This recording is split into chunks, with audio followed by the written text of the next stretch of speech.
Alin po ba yung mas maganda? Yung direct seeding o yung pagpupunla? Yan po yung madalas na tinatanong ng mga baguhan sa pagtatanim. Alin po ba yung mas maganda sa dalawa? So in this video, pag-uusapan po natin yung advantage and disadvantage ng bawat isa. Coming up. Unang pag-usapan po natin yung direct seeding. Pag sinabi nating direct seeding, nakatanim na po yung mga seeds sa mismong pagtataniman po natin. So hindi na natin siya itatransplant pa. Tulad po dito sa mga tanim kong pechay, dito binudbud ko na yung mga seeds dito sa ating PVC, tapos hinayaan ko na silang tumubo hanggang sa lumaki. Tuloy-tuloy na po ito hanggang sa ma-harvest, hindi ko na sila ililipat. Binawasan ko lang po yung ibang piraso para lumaki yung mga pechay na yan. Dito sa ilalim, yung mga tanim nating pipino, naka-direct din po yan, direct seeding din. Ang advantage po ng direct seeding, hindi na po natin kailangan pa i-transplant yung mga seedlings. So mas less po yung stress sa mga halaman. Pag nagta-transplant po kasi tayo, nagagalaw yung mga ugat ng ating mga halaman. Kaya pag tina-transplant po natin, minsan namamatay, nalalanta, tinatawag nating transfer shock. So yan po yung isa sa maiiwasan pag nagtatanim tayo ng direct seeding. Ang disadvantage naman po nito, mas mataas yung risk na masira yung mga seedlings, yung mga bagong sibol. Dahil po nakatanim na sila sa field or sa permanenteng taniman, andyan po yung mga risk factors tulad ng mga ibon, tinutuka po nila yung mga bagong sibol na seedlings.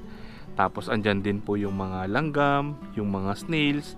So dahil tinanim na natin sila sa field, so mas marami po yung mga pwedeng sumira sa kanila. Minsan po mga daga yung kumakain dun sa mga buto, tulad po dito sa tinanim kong ampalaya. So hanggang ngayon hindi pa rin tumutubo. Yung unang tinanim ko dyan, hinukay na ng daga. So yan po yung mga risk na pwedeng kaharapin pag nagtatanim tayo sa field. So, pero may mga paraan din po para maiwasan yan. So ginawa ko ngayon, dito sa mga ampalaya, tinakpan ko ng plastic bottle. Tapos dito naman sa mga tinanim kong pechay, para hindi siya tukain ng mga ibon, nilagyan ko muna siya ng net ng mga 5 araw hanggang sa tumubo yung mga seedlings bago ko inalis. So naprotektahan sila sa mga ibon. Then sa snails naman, hindi siya nalapitan dahil nakahang itong taniman natin ng pechay. Kung sa ground naman po kayo nagtanim, pwede nyong budburan ng abo para hindi rin sila lapitan ng mga snails. Then ang disadvantage naman pag nagtatanim tayo sa field, sa open spaces, mas malawak po agad yung i-manage natin na mga tanim. Kung nagtanim kayo sa 1 meter by 10 meters, so ganun po kahaba yung aalagaan natin araw-araw. So habang maliit pa lang, talagang kailangan natin bantayan kasi ang daming ang risk factors. So medyo matrabaho kasi malapad po yung aalagaan natin. Isa pang disadvantage pag nagda-direct seeding tayo, hindi natin alam kung may tumubo dun sa mga tinanim natin unless maglalagay tayo ng mga marker. So last time nagtanim po ako dito ng cauliflower. Ayan, tinanim ko po dito. Wala akong nakitang tumubo. Baka kinain ng mga snails.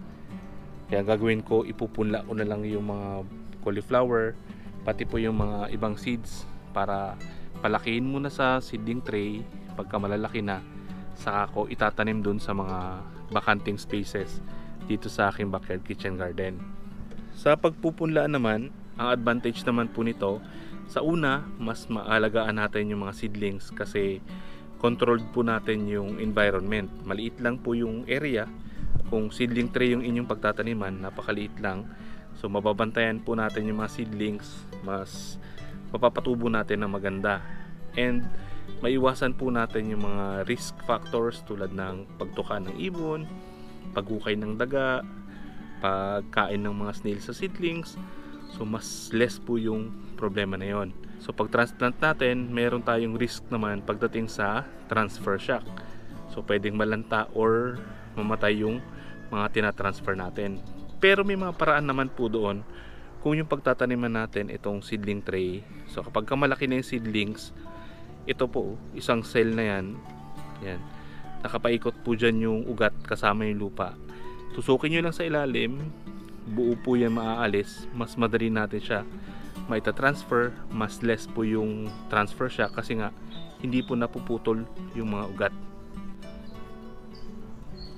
So last time, ito po yung mga dinirect seeding ko na petchay. Tinransfer ko na po yung iba. Yung iba nilagay ko dyan sa baba. Ito. So ito po mga transplanted na petchay. Itong maliliit, yan po dinirect ko lang. Binuhos ko lang dyan yung mga buto. Then itong mga munggo natin sa likod, naka direct seeding din po yan. Kaya magaganda yung mga spaces. Sa likod nitong pino may munggo pa rin.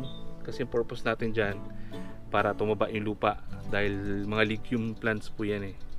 Tapos sa magkabilaang dulo, mayroon tayong tinanim na sitaw. Meron din po doon sa kabila.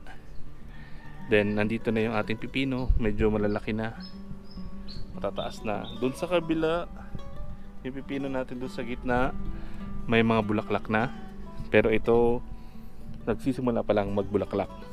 Itong sili na to, transplanted po ito. Pinunla ko muna tapos tinransplant ko dito sa ating square foot garden. So after ko mag-transplant, mga ilang araw din bago siya naka-recover sa full sunlight.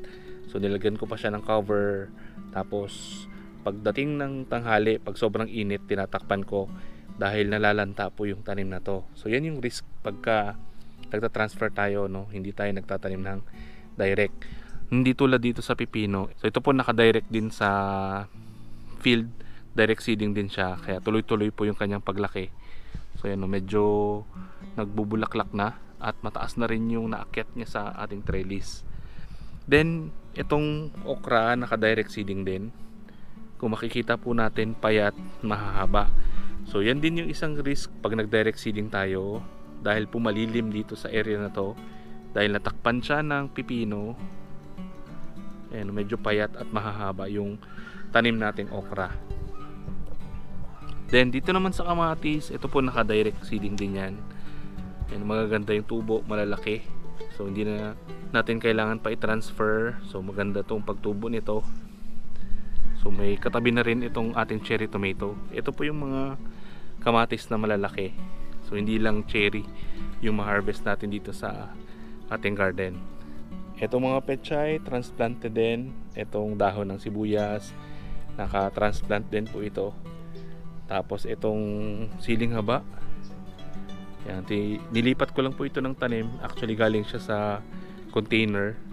Medyo maliit yung container kaya ang tagal niyang lumaki. So nilipat natin siya dito sa ating square foot garden. Itong cherry tomato natin, naka direct seeding din po ito. Yung galing po sa hinog na bunga. Ito, isang piraso dati. Tinanim ko siya sa paso doon sa container sa ilalim. Yan. Yan. Tapos nung tumubo na, may 3 puno na tumubo. Tapos ngayon ito na siya. So ganyan na siya kakapal. So yun din po yung isang advantage pag nagda-direct seeding. Mas mabilis, less yung trabaho, tapos mas mababa yung risk na mas stress pa yung mga tanim pag pinapalaki po natin. So sana po nakatulong yung information na to. Sana tulungan nyo rin kami i-share yung mga information para makatulong po tayo sa iba. Maraming salamat po. Happy farming!